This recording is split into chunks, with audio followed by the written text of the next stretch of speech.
Pemirsa, suasana haru mewarnai pemakaman 3 korban jatuhnya pesawat ATR 42500. Jenazah Yoga Naufal dan Ferry Irawan dimakamkan di Jakarta, sementara jenazah pilot Andi Dahananto dimakamkan di Tangerang, Banten.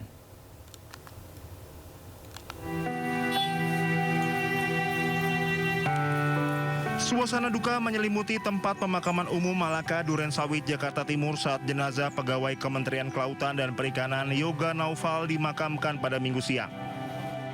Yoga merupakan salah satu korban dalam kecelakaan pesawat ATR 42500 yang sebelumnya dinyatakan hilang dan telah berhasil diidentifikasi tim gabungan. Prosesi pemakaman berlangsung hikmat dan penuh haru. Tangis keluarga pecah saat peti jenazah dibawa menuju liang lahat. Suasana penuh haru semakin pecah ketika peti perlahan diturunkan ke dalam makam. Sejumlah keluarga, kerabat dekat, serta rekan kerja almarhum hadir mengiringi prosesi terakhir tersebut.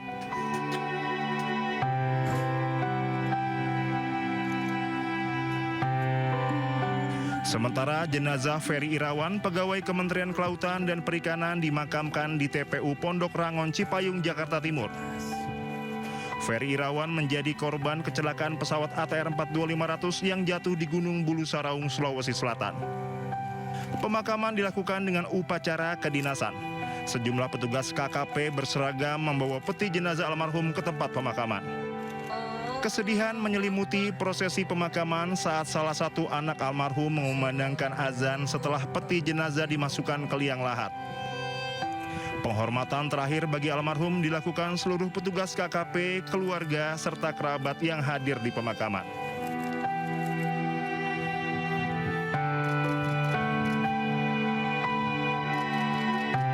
Sementara jenazah Kapten Andi Dahananto, pilot pesawat ATR 42500 yang jatuh di Gunung Bulu Saraung, Kabupaten Pangkep, Sulawesi Selatan, dimakamkan di TPU Ranca Sadang, Desa Sodong, Kecamatan Tiga Raksa, Kabupaten Tangerang, Banten, Minggu siang. Kementerian Kelautan dan Perikanan melakukan prosesi upacara pemakaman sebelum jenazah dimasukkan ke dalam liang lahat yang dihadiri keluarga dan kerabat. Kapten Andi merupakan salah satu korban meninggal dunia dalam tragedi jatuhnya pesawat ATR 42500. Dari Jakarta dan Tangerang, Banten, tim liputan Anyus melaporkan.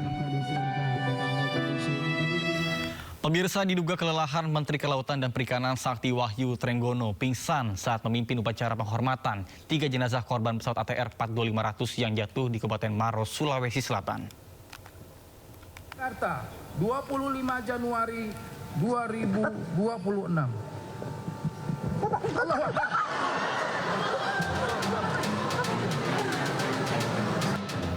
Menteri Kelautan dan Perikanan Sakti Wahyu Trenggono pingsan di tengah sesi upacara penghormatan 3 jenazah korban pesawat ATR 42500 yang jatuh di Kabupaten Maros, Sulawesi Selatan. Menteri KKP Sakti langsung diselamatkan para protokol dan petugas yang bersiaga di dalam ruangan upacara. Sakti Wahyu Trenggono direncanakan memimpin upacara penghormatan terakhir kepada 3 korban pesawat ATR 42500. Namun karena masalah kesehatan tersebut, upacara dilanjutkan dengan dipimpin oleh Wakil Menteri KKP Didit Herdiawan. Didit Herdiawan mengatakan Sakti Wahyu Trenggono kelelahan, namun telah membaik dan telah mendapatkan penanganan medis. Kondisi pemerintah sudah sadar, enggak apa-apa. Ini kecapean, enggak kecapean aja. Ya, makasih. Assalamualaikum warahmatullahi wabarakatuh. Diketahui Menteri KKP baru saja kembali setelah hadir dalam World Economic Forum yang digelar di Davos, Swiss. Setelah tiba di Indonesia, Sakti langsung menghadiri upacara penghormatan terakhir korban pesawat ATR 42500. Dari Jakarta, Jessica Winoto, Muhammad Zulkarnain, iNews melaporkan.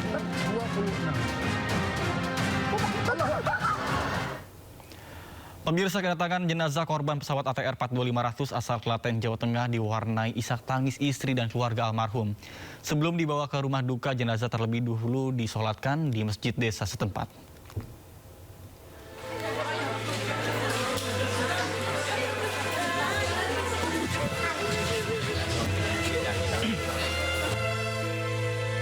Isak tangis keluarga pecah saat jenazah almarhum Restu Adi Pribadi, 39 tahun, tiba di rumah duka di Kecamatan Wonosari, Klaten, Jawa Tengah. Almarhum merupakan salah satu kru teknisi korban pesawat ATR 42500 yang jatuh di Pangkep, Sulawesi Selatan. Korban selama ini tinggal di Jakarta di sekitar Bandara Halim Perdana Kusuma bersama istri dan anaknya. Korban sempat berpamitan kepada istri untuk terbang ke Makassar menggantikan temannya yang sedang libur. Namun dalam perjalanan, pesawat yang ditumpangi korban terjatuh. Oleh keluarga, almarhum dikenal baik dan mudah bergaul. Almarhum meninggalkan satu istri dan seorang anak yang masih berusia 5 tahun. Berangkat kerja ke luar kota memang ada kontak, mau bilang aku mau ke sana, Didik, doain bapak sehat, selamat gitu. Terus ada kontak terus. Memang kontak terakhir kemarin hari Sabtu pagi kan bilang mau ke Makassar, bakal jam 8.30 gitu. Dari Halim ke Semarang, Semarang ke Jogja terus mau ke Makassar. Rencananya jenazah korban akan dimakamkan di TPU Desa Sidoharjo, Kecamatan Polan Harjo, Klaten, bersebelahan dengan makam ibunya. Dari Klaten, Jawa Tengah, Saiful Effendi, iNews melaporkan. Berlagi informasi lainnya pemirsa, setelah mengunjungi Inggris, Swiss, dan Paris, Presiden Prabowo Subianto tiba di tanah air. Setibanya di Bandara Halim Perdana Kusuma, Jakarta, Prabowo disambut Mensesnek Prasetyo Hadi, Panglima TNI Jenderal Agus Subianto, Kapolri Jenderal Listio Sigit Prabowo, dan Kepala BIN Hendrindra.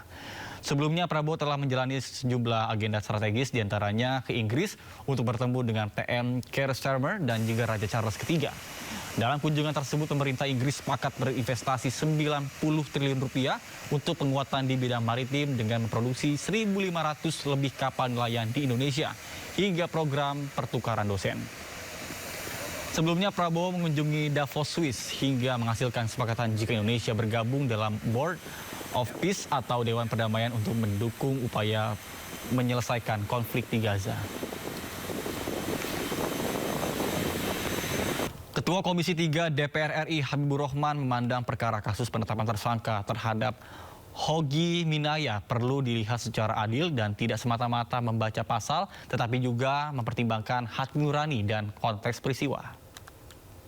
Mempertanyakan ya, bagaimana bisa pasal tersebut diterapkan dalam perkara ini kepada Pak Hogi, ya, karena yang lalai hingga menabrak itu kan bukan Pak Hogi, tetapi justru dua orang penjamret tersebut dan mengakibatkan mereka sendiri yang meninggal dunia. Karena kan si Pak Hogi ini tidak menabrak, tapi mengejar si jamret tersebut. Dan kami juga bingung kok kejaksaan juga bisa menerima perkara ini, bahkan akhirnya sekarang akan dilimpahkan ke pengadilan. Kami berharap Pak Hogi bisa mendapatkan keadilan dan kami akan memantau jalannya peradilan tersebut, ya. Dalam mengadili suatu perkara, hakim wajib menegakkan hukum dan keadilan. Yang ayat 2-nya, jika dalam menegakkan hukum dan keadilan, sebagaimana dimaksud pada ayat 1, maka hakim wajib mengedepankan keadilan. Ya.